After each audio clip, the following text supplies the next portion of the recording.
talking really about how to remember this aspiration more quickly when we hit hard stuff. Okay, this too, can this serve to awaken? One man he was a newly married, and it was a second marriage for both of them. And so his wife had a son, it was his stepson, who was 14, who was really oppositional, clearly in pain himself, but the way it came out, really rude, inconsiderate, angry, difficult, hostile, really.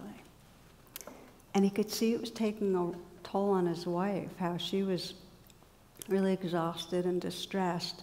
And of course for him it was, he was feeling this growing intolerance and dislike, and then he was feeling guilty about his dislike, like you're not supposed to dislike your stepson. And then that would make him actually more angry at his stepson. And now and then he would flare out in a kind of harsh reprimand, and at other times he would distance and really just try not to be around. But it was really creating separation with his wife, because he felt like he had to hide it from her, because she had her own challenges, but it was a wedge in their relationship. So he was a practitioner. He was doing mindfulness and heard about the bodhisattva aspiration, this prayer.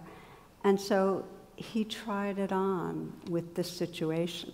Like, may this situation serve to awaken compassion. And so then he shifted it to the question, how might this serve to awaken? And he got that the starting place was he needed to pay more attention to what was actually going on inside him, which is always the first step if you want to say, how is this going to wake me up? You have to pay more attention. So he started paying attention, and he sensed, okay, there's anger, there's aversion here, dislike. And then as he deepened his attention, he could sense underneath his dislike of the stepson was a fear. And the fear was that he would never have a happy home life, that there would never be peace, there'd never be harmony. And he really got it that, whether it was rational or not, he was afraid that his life was going to be ruined in a way. And he was afraid that his marriage would be destroyed. And that fear was underneath the anger. So when he could sense that fear, rather than feeling guilty for feeling that he was disliking his stepson, he actually started feeling compassion towards himself, which was really a critical piece. When he could just bring a kind of gentle, okay, fear, I'm with you, I'm listening, I care. Just the simplicity of a kind presence. He found more space. All the energy of dislike, it's all there, but he just wasn't as hooked. He wasn't as identified as the stepfather that was disliking his stepson. There was more just space and compassion. And it was easier for him to see in this teenage boy the pain he was in, much easier. That space made it possible to talk to his wife, which was an enormous relief for her, because she could say out loud, I don't like him either. I love him, but I don't like him. Right now, I don't like him. And it's really hard to not like my own son. And so she could weep and feel the pain of that. And they could be in it together in a way that was truly resilient.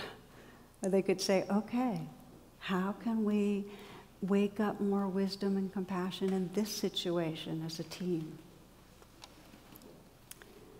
I have seen so many people in this particular situation reacting to their offspring in ways that they don't like themselves for,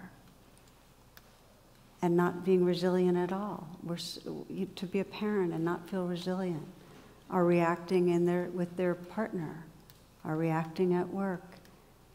And the resilience begins to trickle up in the moments that we say, oh, in this situation, please let this teach me, let this serve awakening.